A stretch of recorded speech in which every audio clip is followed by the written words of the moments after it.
નમસ્કાર દર્શકો, India 7 news સાથે ફરી એકવાર હું મારિયા ખાન. જોઈએ આજના મહત્વના સમાચાર. મહુવામાં આજના સમયમાં જ્યારે મોંઘવારી માજા મૂકી છે ત્યારે મહુવામાં ચાલતી એક સંસ્થા કે જે ભૂખ્યાને ભોજન આપે છે. દરેક લોકોને પેટ ભરીને ભોજન કરાવતી આ સંસ્થાનું નામ જ ભૂખ્યાને ભોજન છે.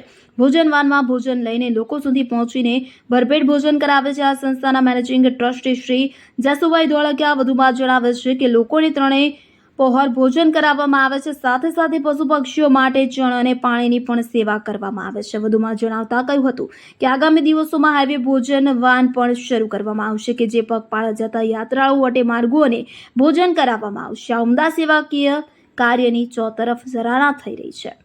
નિતેશ ગોસ્વામી, મહુવા.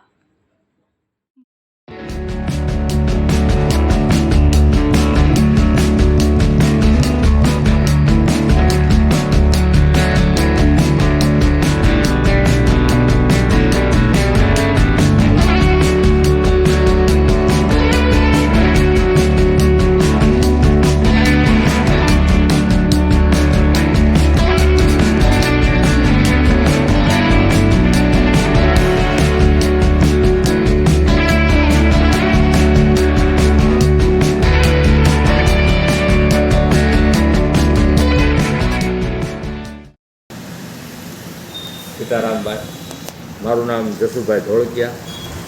અમે આ ભૂખ્યાના ભોજન સેવાના સંસ્થા ઘણા વર્ષોથી ચલાવીએ છીએ અને અમારી આ સંસ્થામાં ઘણાય અમે સારામાં સારી સેવા કરીએ છીએ.